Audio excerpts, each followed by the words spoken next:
Hello everyone, कैसे हो आप सब लोग। आई होप आप सब अच्छे होंगे।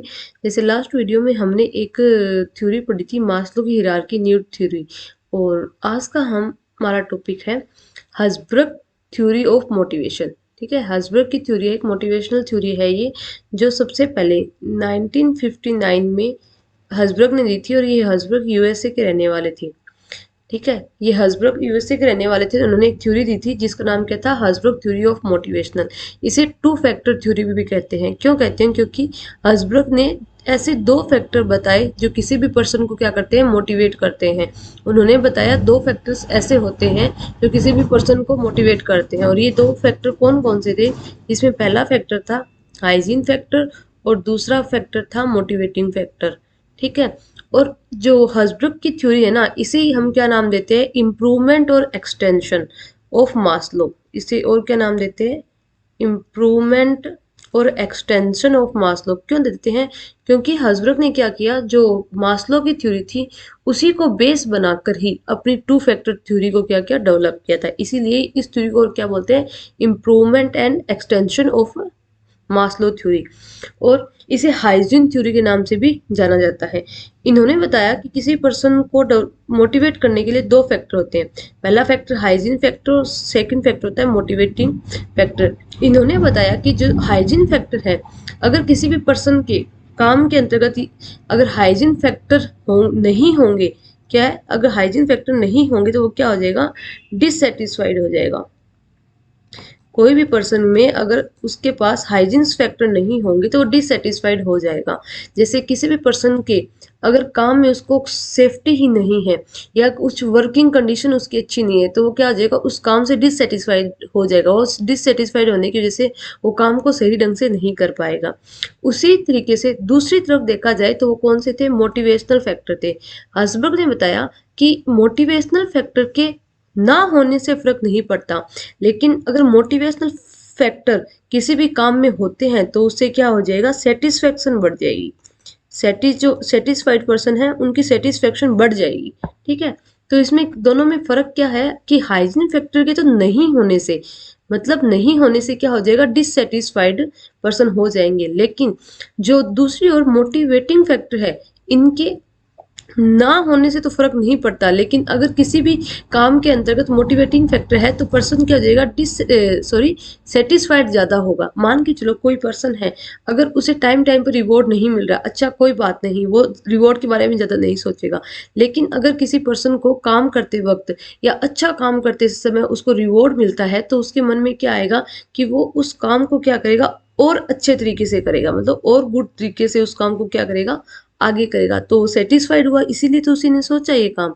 तो इतना ही ध्यान देना इसके अंतर्गत कि जो हाइजीन फैक्टर इनके नहीं होने से पर्सन क्या जो डिससेटिस्फाइड हो जाएगा, लेकिन मोटिवेटिंग फैक्टर के होने से क्या हो जाएगा, पर्सन सेटिस्फाइड हो जाएगा। ठीक है, तो हमने मास्लो की थ्योरी भी पढ़ी, हर्ट्ज़बर्ग की भी थ्योरी पढ़ी। अब इन दोनों थ्योरी में बात तो यही बताई गई है कि कोई पर्सन कैसे क्या होता है, मोटिवेट होता है, लेकिन इन दोनों में फर्क क्या है। ठीक है, इन दोनों में डिफरेंस क्या है, इसको हम अभी देखते हैं। ठीक है, जैसे अब इसके अंतर्गत देखो, इन दोनों में क्या बताया गया है, मास्लो की थ्योरी में और हर्ट्ज़बर्ग की थ्योरी में क्या बताया गया, डिफरेंस बताया गया। जैसे मास्लो की थ्योरी क्या थी, डिस्क्रिप्टिव थी, और हर्ट्ज़बर्ग की थ्योरी क्या थी, प्रिस्क्रिप्टिव थी। कैसे थी कि मास्लो ने क्या किया था, मास्लो जैसे ये फर्स्ट मास्लो और सेकंड हर्ट्ज़बर्ग है। मास्लो ने तो 5 स्टेज बताई थी ना, कि एक स्टेज के बाद ही दूसरी स्टेज आएगी। अगर किसी भी पर्सन की फर्स्ट स्टेज कंप्लीट नहीं तो सेकंड स्टेज नहीं आएगी ना। अगर किसी पर्सन की फिजियोलॉजिकल जो नीड्स है वही कंप्लीट नहीं हो रही तो सिक्योरिटी नीड के बारे में थोड़ी सोचेगा। ठीक है, उसी तरीके से इसने आगे से आगे 5 नीड्स बताई थी, और उसी क्रम में वो चलती है कि पहली नीड, फिर दूसरी, फिर तीसरी, फिर चौथी, फिर पांचवी। लेकिन जो हर्ट्ज़बर्ग है ना, हर्ट्ज़बर्ग ने सिर्फ 2 फैक्टर्स बताए हैं, कि एक हाइजीन फैक्टर होता है और एक क्या होता है, मोटिवेटिंग फैक्टर। इन्होंने ये नहीं बताया कि पहले हाइजीन फैक्टर ही किसी पर्सन को मोटिवेट करेगा या फिर जो मोटिवेटिंग फैक्टर है वो मोटिवेट करेंगे। नहीं, उन्होंने 2 फैक्टर बताया है कि कोई भी पहले आ सकता है। ठीक है, कोई भी पहले आ सकता है, बाद में आ सकता है, लेकिन हर्ट्ज़बर्ग ने उसको मास्लो ने उसको डिस्क्राइब कर दिया कि वो 5 ही तरीके से होंगे और उसी क्रम में चलेंगे, फर्स्ट, सेकंड, थर्ड और फोर्थ। ठीक है, अब जो मास्लो की थी वो हाईली कंसेप्चुअल थी, और जो हसबर्ग की थी ग्रेट एप्लीकेबिलिटी, कंसेप्चुअल क्यों थी, उन्होंने किसी पर्सन के जो माइंड से रिलेटेड कि पर्सन क्या चाहता है माइंड में, कि उसे सबसे पहले भूख लगेगी खाना मांगेगा, उसके बाद उसको सुरक्षा चाहिए, फिर वो परिवार के बारे में समाज के बारे में सोचेगा, ठीक है, उसने कंसेप्चुअल तरीका दिया था। जबकि हसबर्ग ने इसके बारे में कंसेप्चुअल तरीका नहीं देखी, उसको अप्लीकेबिलिटी बताई थी कि कोई भी काम करने पर पर्सन को कौन सी चीजें ऐसी होती है या कौन सी चीजें अप्लाई करता है जिसके लिए वो उसे जरूरी समझता है। जैसे जॉब सिक्योरिटी जरूरी समझेगा, ना कि वो समाज की चीजों को जरूरी समझेगा, ठीक है। तो इसने हसबर्ग ने अप्लाई किया उन चीजों को, जबकि मास्लो ने क्या उन्होंने कंसेप्चुअल तरीके से बताया, ठीक है। हसबर्ग ने कितनी लेयर्स में दिया था या कितनी नीड्स बताई थी, 5 नीड्स बताई थी या 5 लेयर्स बताए थे कि इन्हीं नीड्स से होकर ही कोई पर्सन क्या मोटिवेट होता है। जबकि हसबर्ग ने क्या किया, मास्लो ने 5 नीड बताई, फैक्टर्स बताए थे, 5 नीड, इन्हीं नीड्स से पर्सन चलेगा। और जो हसबर्ग है उसने क्या बताया, सिर्फ और सिर्फ 2 फैक्टर्स बताए हैं, इन 2 फैक्टर्स से क्या होता है, पर्सन मोटिवेट होता है। अब मास्लो ने क्या बताया, pay is a motivator, it satisfied the first 4 needs, ठीक है। और इन्होंने क्या बताया, no it is a hygiene factor. जैसे हसबर्ग ने क्या बताया था, पे का मतलब कुछ देना उसे, ठीक है, वो क्या है, उसने हाइजीन फैक्टर बताया। अगर किसी पर्सन को काम करने के बदले, मान के चलो कोई पर्सन है, ठीक है, उसको अगर काम के बदले उससे रुपए ही नहीं मिलते, ठीक है, रुपए ही नहीं मिलते, तो डिससेटिस्फाइड होगा ना, तो वो कौन से फैक्टर में आएगा, हाइजीन फैक्टर में आएगा, ठीक है। वो कौन से फैक्टर में आएगा, हाइजीन फैक्टर में आएगा। जबकि मास्लो ने इसको क्या बोला, इसे बस एक मोटिवेटर बोला है, इसने बोला कि नहीं, पहले 4 नीड कंप्लीट होनी चाहिए, तभी क्या होगा कि कोई पर्सन पे के बारे में सोचेगा। जबकि इसने इसे कहाँ रखा था, हाइजीन फैक्टर में, हसबर्ग ने इसे हाइजीन फैक्टर के अंतर्गत रखा था।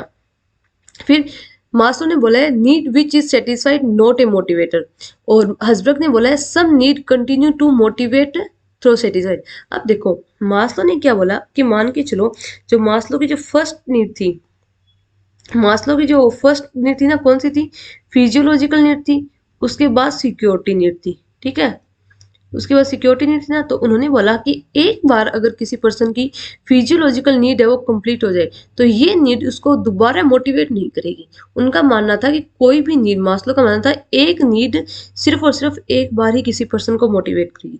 जबकि हसबर्ग का मानना था कि अगर कोई पर्सन को एक नीड एक बार मोटिवेट कर देती है, तो वह नीड दोबारा भी उसे क्या कर सकती है, मोटिवेट कर सकती है। मान के चलो अगर किसी पर्सन को एक काम के बदले अच्छे खासे रुपए मिलते हैं, ठीक है, इतने रुपए मिलते हैं कि वो उस काम से सेटिस्फाइड है एक बार में। अब मान के चलो किसी पर्सन की पर मंथ सैलरी 40,000 है, ठीक है, उसको बढ़ाकर 45,000 कर दिया गया, वो सेटिस्फाइड होगा, ठीक है। और ये नीड उसको क्या सेटिस्फाइड करेगी, मोटिवेशन मोटिवेट देगी ना उसको।